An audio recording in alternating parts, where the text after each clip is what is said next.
Hello students, good morning.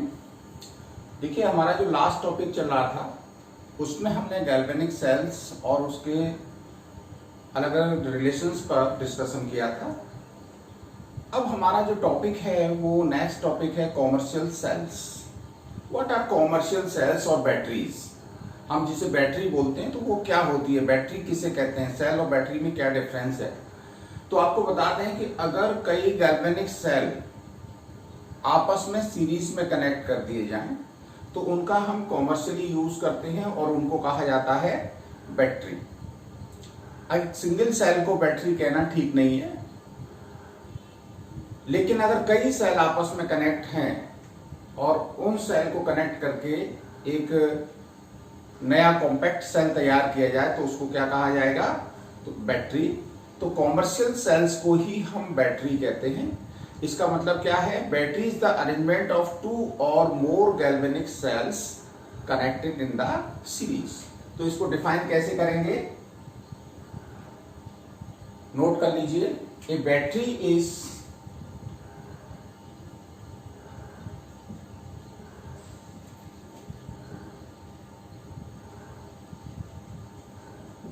combination of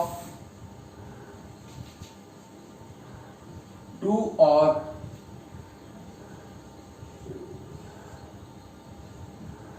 galvanic cells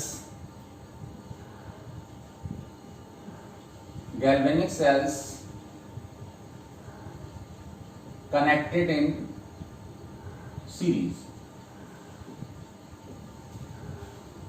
तो battery क्या है, बैटरी जो है वो दो या दो से ज्यादा गैल्वेनिक सेल का कॉम्बिनेशन है।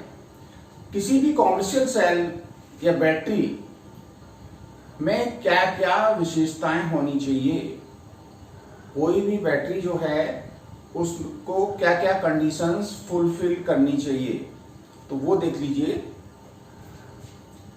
ए बैटरी should fulfill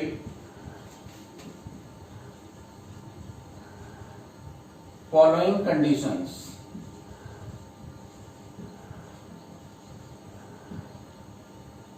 नंबर 1, सबसे पहली कंडीशन बैटरी की ये होनी चाहिए, ये लाइट वेटेड होनी चाहिए और कॉम्पैक्ट साइज होना चाहिए। लाइट वेट होने की वजह से आप आसानी से इसे यहाँ एक जगह से दूसरी जगह ले जा सकते हैं। कॉम्पैक्ट साइज होने की वजह से इसको हम छोटी सी जगह में रख सकते हैं। पहले आपने देखा था मोबाइल्स जो आते थे बहुत हैवी आते थे, उनकी बैटरीज जो है बहुत हैवी होती थी। धीरे धीरे उन पर रिसर्च हुआ और इनकी बैटरी को कॉम्पैक्ट करते चले गए, जिसकी वजह से हमारे मोबाइल्स जो हैं वो लाइट वेट हो पाए हैं। और जैसे आजकल कहते हैं ना स्लिम मोबाइल, तो स्लिम मोबाइल तभी हो सकता है जब बैटरी उसकी स्लिम होगी, कॉम्पैक्ट साइज होगा। तो पहली बात तो ये है, इसका वेट कैसा होना चाहिए, लाइट होना चाहिए, कॉम्पैक्ट साइज होना चाहिए। तो पहला कंडीशन है, it should light weight and compact size.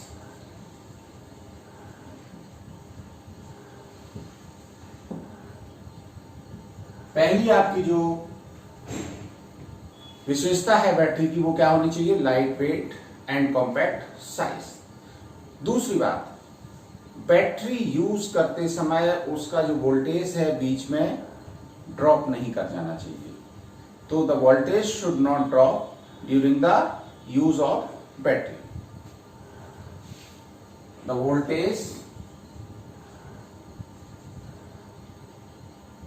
voltage should not drop much during its use।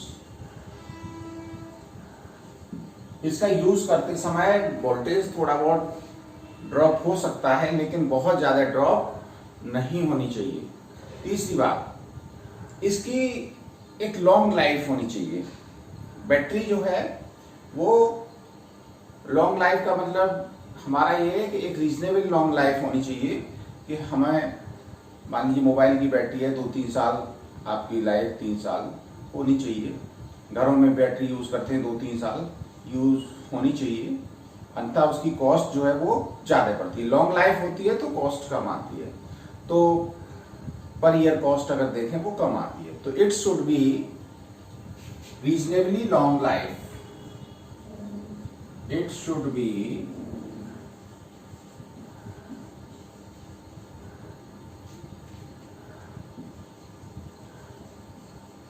Reasonably long life. तो ये तो आपकी बैटरी के कैरेक्टरिस्टिक हो गए कि ये कैरेक्टरिस्टिक बैटरी में होने चाहिए।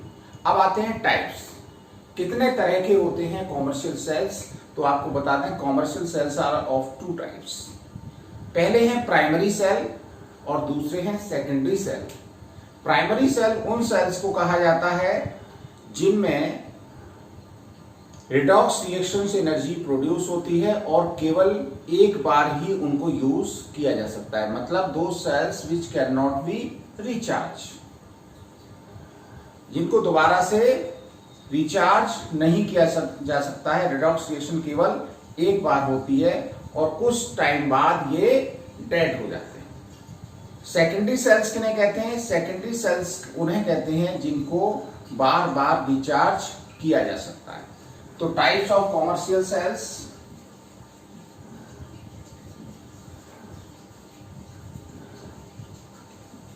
Type of commercial cells, there are 2 types. Number 1 primary cells and number 2 secondary cells. जैसा प्राइमरी सेल्स के हमने बारे में बताया कि इन सेल्स को केवल एक बार यूज किया जा सकता है और उनको दोबारा रिचार्ज नहीं कर सकते, can be used once and can not recharge and can't recharge. इसके एग्जाम्पल क्या हैं? ड्राई सेल है, मरकरी सेल है जिसको बटन सेल भी बोलते हैं, ये आपके प्राइमरी सेल के एग्जाम्पल हैं। इनको हम एक बार जो केमिकल भरा हुआ है उसकी रिएक्शन होते होते जब केमिकल आपका पूरा फिनिश हो जाएगा वो बैटरी आपकी फिनिश हो जाएगी। दूसरे हैं आपके सेकेंडरी सेल। सेकेंडरी सेल किन्हें कहते हैं? जिनको यूज किया, डिस्चार्ज हो गए, बाद में आपने फिर से करंट पास किया तो फिर से वो रिचार्ज हो गए, तो इनको बार बार रिचार्ज किया जा सकता है, तो उन्हें कहते हैं सेकेंडरी सेल। तो which can reused over and again by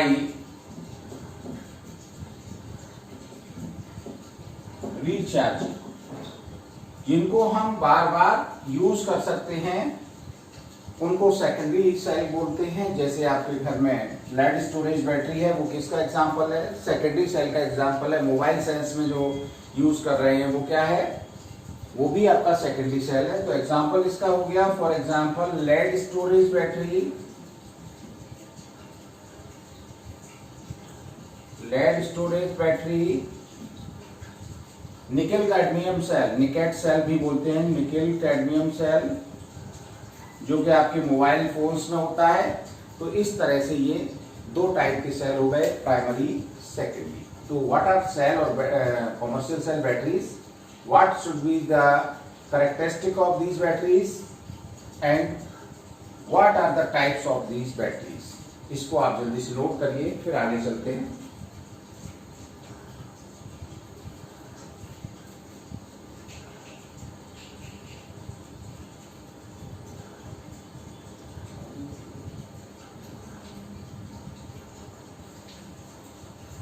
तो चलिए आगे हम चलते हैं और देखते हैं अगला टॉपिक, वो है हमारा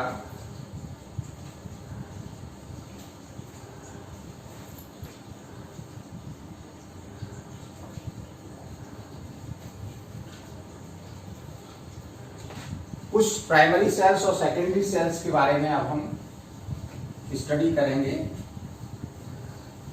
तो हमारा सबसे पहले प्राइमरी सेल्स के बारे में स्टडी करने का है कि कौन कौन से प्राइमरी सेल्स हैं। तो प्राइमरी सेल्स में देखिए,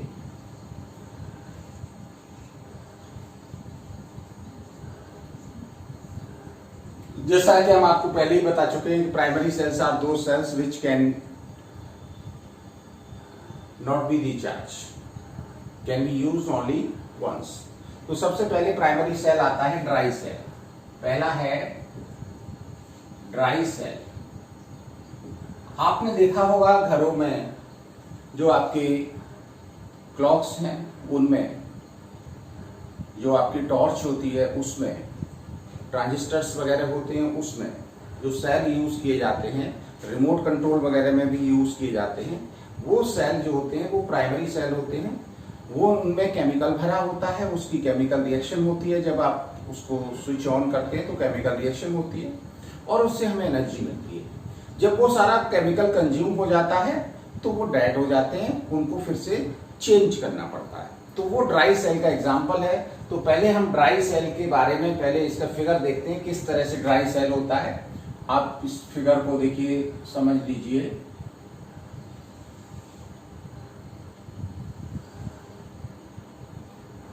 ड्राई सेल में क्या होता है, ये जिंक का कंटेनर है। ये क्या है, ये जिंक का कंटेनर है।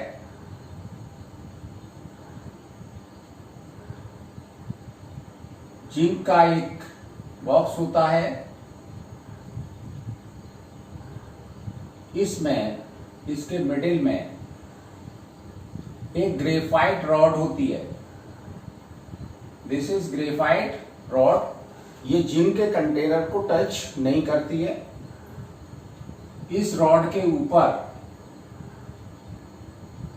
ये जो है मेटल कैप है,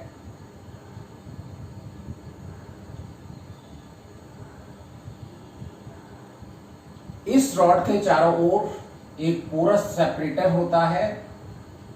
पोरस जो है लिनिंग लगा के इसको बाहर वाले कंटेनर से अलग सेपरेट कर दिया जाता है।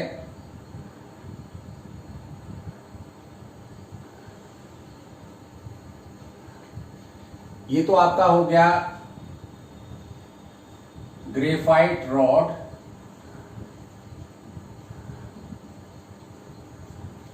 ये ग्रेफाइट रॉड जो होती है वो काय का वर्क करती है, ग्रेफाइट रॉड जो है वो कैथोड का वर्क करती है।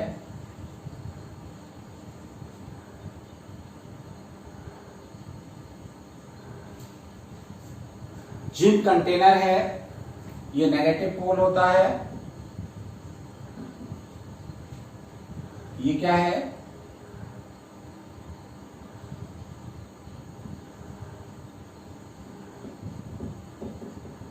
Zinc container. ये काय का वर्क कर रहा है, एनोड का।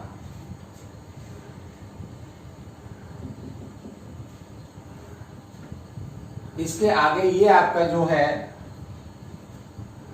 पोरस पेपर लगा हुआ है।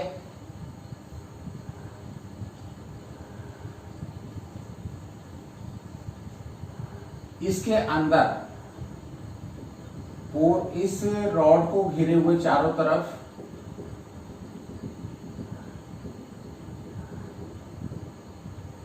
MnO2 प्लस कार्बन, इसका ये मिक्सचर भरा हुआ है। और इसमें ये जो केमिकल भरा हुआ है उसका नाम है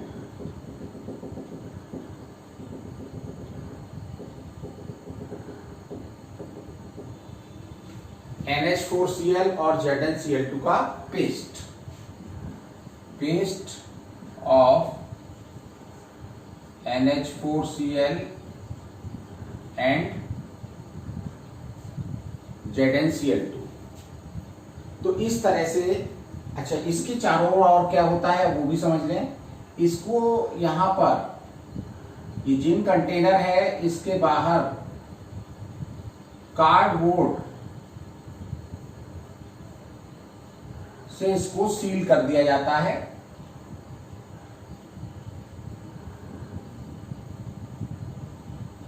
ये सीलिंग आएगी है कार्डबोर्ड, बाहर के सरफेस जो है कार्डबोर्ड से सील होता है, और ऊपर ये पिच सीलिंग होती है। तो ये सिंपल आपका एक इसका फिगर है, जिसमें मिडिल में एक कार्बन ग्रेफाइट रॉड पड़ी हुई है, इसके चारों ओर एक सेपरेटर से इसको अलग करने के लिए आपका पेपर सेपरेटर लगा दिया है। बीच में इसके चारों ओर क्या भर दिया है, MnO2 कार्बन का पाउडर भर दिया है। ये पाउडर फॉर्म में है, MnO2+C पाउडर, और इसके चारों ओर ये आपका NH4Cl और उसका जिंक क्लोराइड का पेस्ट भरा हुआ है। ये जिंक कंटेनर है, ये एनोड का वर्क करेगा। ये आपका ग्रेफाइट रॉड है, कैथोड का वर्क करेगी। ये इसका सेल का पूरा कंस्ट्रक्शन है। तो इसके बारे में थोड़ा सा आप लिखना चाहें नोट कर लें। This cell is generally used in transistors,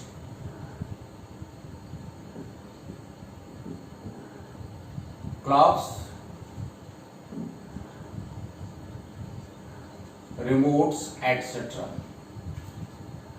इस सेल में क्या होता है, कैसे बनता है? This cell consist of a zinc container, zinc cylinder, in which a graphite rod, zinc container which act as anode. A graphite rod is placed in the center of this container, which is surrounded by powdered MnO2 and carbon.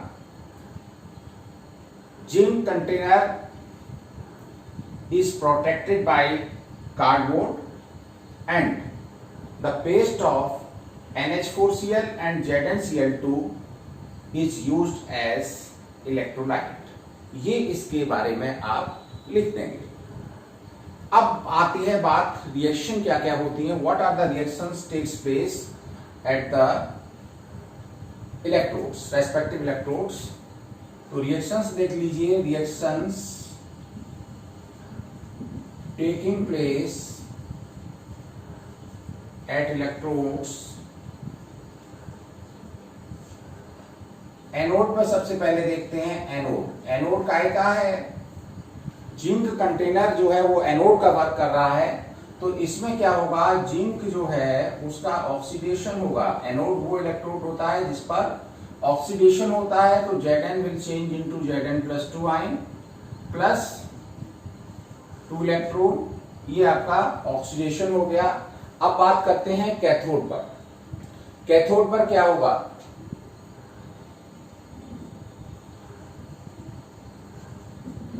तो देखिए cathode पर reaction देखें क्या होगी कि manganese dioxide है, ये ammonium ion की प्रेजेंस में, अमोनियम आयन काहे से मिलेंगे, जो NH4Cl भरा हुआ है उससे। तो अमोनियम आयन से ये रिएक्ट करेंगे और इसका रिडक्शन हो जाएगा MnO2 का, किसमें, Mn2O3 में। ये रिडक्शन कैसे हो गया, यहां पर देखा जाए तो ऑक्सीडेशन नंबर इसकी +4 है, यहां पर रह गई आपकी +3। तो इसलिए ये क्या हो गया, इसका रिडक्शन हो गया +2H2O। ये क्या है, वाटर बनेगा। तो इस तरह से आपने देखा, सॉरी H2O प्लस, और इसमें क्या होगा, NH3 गैस इवॉल्व होगी।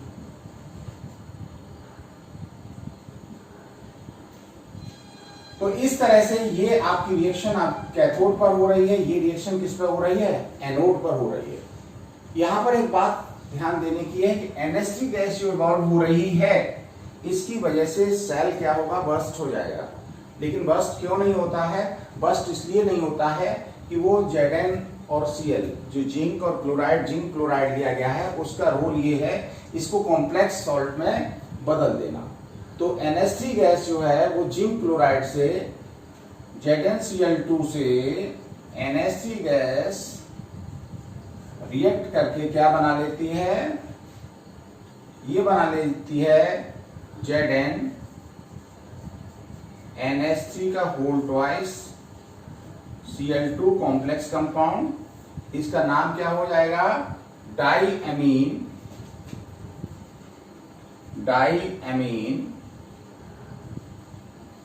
क्लोराइडो जिंक। ये कॉम्प्लेक्स सॉल्ट्स का नाम लिखने का एक स्पेशल मेथड होता है जिसको हम आगे चैप्टर्स में डिस्कस करेंगे। तो ये कॉम्प्लेक्स सॉल्ट बना लेता है, इससे इस NH3 गैस की वजह से इसकी जो सेल है वो बर्स्ट नहीं होता है क्योंकि वो इस कॉम्प्लेक्स सॉल्ट में बदल जाता है। और इस सेल का जो सेल वोल्टेज होता है वो कितना रहता है वो भी समझ लें। This cell have voltage range 1.25 to 1.50 volt. इस रेंज में ये वर्क करता है। तो ये सारा आपका इस सेल के बारे में रहा कि ये सेल क्या होता है, किस किस मटेरियल को इसमें यूज किया जाता है, कौन कौन से केमिकल यूज किए जाते हैं, इलेक्ट्रोड्स पर रिएक्शन क्या होती है। तो इसको जल्दी से आप नोट कर लीजिए। चलिए, नोट कर लिया होगा। अब हम अगले सेल के बारे में बात करते हैं। दूसरा जो आपका प्राइमरी सेल है वो है मरकरी सेल। मरकरी सेल के बारे में हम देखते हैं, व्हाट इज मरकरी सेल। दूसरा मरकरी सेल कैसे, मरकरी सेल, और इस सेल को दूसरा नाम दिया गया है बटन सेल। बटन के टाइप का होता है इसलिए इसको क्या कह देते हैं, बटन सेल। आप लोगों ने देखा होगा कि जो घड़ियां होती हैं जो आप रिस्ट वॉच पहनते हैं उसमें एक छोटा सा बटन टाइप का सेल पड़ा रहता है। कंप्यूटर में बटन टाइप के सेल पड़े रहते हैं। तो ये बटन सेल क्या होते हैं, ये मरकरी सेल होते हैं। और इनका किस तरह से फिगर हम बनाएंगे वो देख लें मरकरी सेल के बारे में। इस सेल में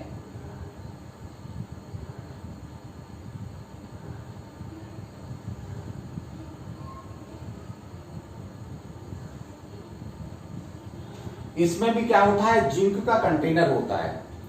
हालांकि बाद में आपको वो सेल चमकता हुआ दिखाई देता है, निकिल कोटिंग कर देते हैं जिससे वो कोरोसिव ना हो एटमॉस्फेयर में। लेकिन ये अंदर जो होता है वो जिंक का कंटेनर होता है। और बीच में जैसे उसमें रॉड पड़ी हुई थी इस तरह की, ये ग्रेफाइट रॉड होती है।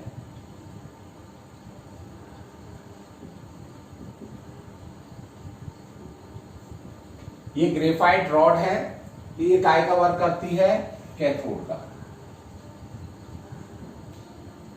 ये क्या है, जिंक कंटेनर है।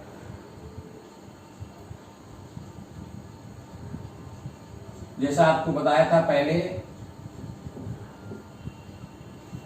ये कंटेनर एनोड का वर्क करता है। इसमें क्या होता है, ये कैथोड और एनोड को सेपरेट करने के लिए ये पोरस पेपर लगा होता है। ये क्या है, पोरस पेपर जो कैथोड और एनोड को सेपरेट करता है। इसके बीच में जो पेस्ट भरा रहता है, this is the paste of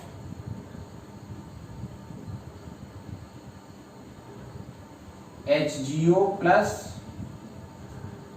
KOH। HgO और KOH का इसमें क्या भरा हुआ है, पेस्ट भरा हुआ है। और ये सेल जो है छोटा सा दिखने वाला बटन टाइप का सेल है, और उसका ये कंस्ट्रक्शन है। इसे ऊपर से भी ये सील कर दिया जाता है पिच वगैरह से, और उसके ऊपर फिर इंसुलेट कर दिया जाता है। तो इस तरह का ये सेल हो गया, इसको बोलते हैं मरकरी सेल और बटन सेल। ये है मरकरी सेल और बटन सेल। इस सेल का यूज लो करंट डिवाइसेस जैसे हियरिंग एड्स, कान में लगाकर सुनने वाली जो मशीन होती है ना, रिस्ट वॉचेस हैं, उनमें, कंप्यूटर्स में, इस तरह से इसका यूज किया जाता है। अब देखते हैं इस सेल में क्या क्या रिएक्शन होती है। एट एनोड, एनोड पर होने वाली रिएक्शन देख लीजिए क्या है। जिंक जो है वो पोटेशियम हाइड्रोक्साइड के OH आयनों से रिएक्ट करता है। जिंक ऑक्साइड वाटर +2 इलेक्ट्रॉन, ये रिएक्शन होती है एनोड पर। कैथोड पर क्या रिएक्शन होती है? HGO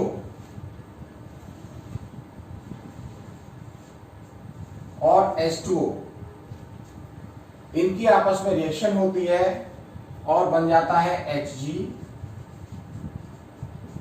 प्लस,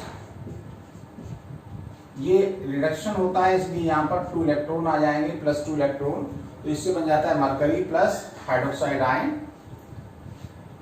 ये ZnO है।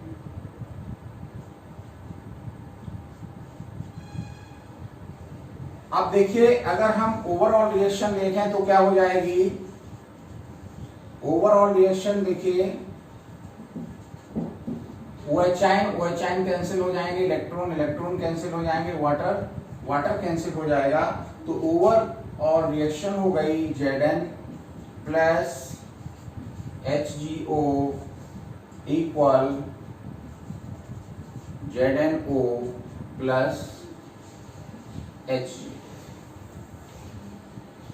इस ओवरऑल रिएक्शन को बहुत ही ध्यान से देखिए। इस रिएक्शन में कोई भी आयन इन्वॉल्व नहीं हो रहा है। जब ओवरऑल रिएक्शन में आयन इन्वॉल्व नहीं होता है, जिसकी कंसंट्रेशन चेंज होती है हमेशा, तो जब आयन इन्वॉल्वमेंट नहीं है तो उसकी कंसंट्रेशन जिसकी टाइम के साथ चेंज हो जाए तो वो नहीं होगी।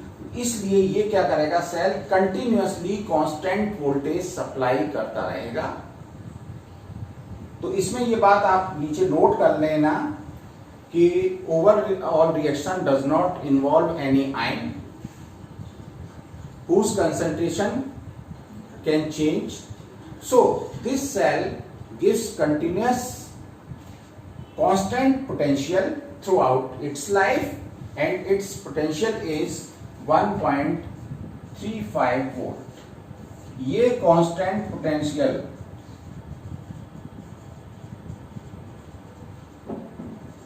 throughout life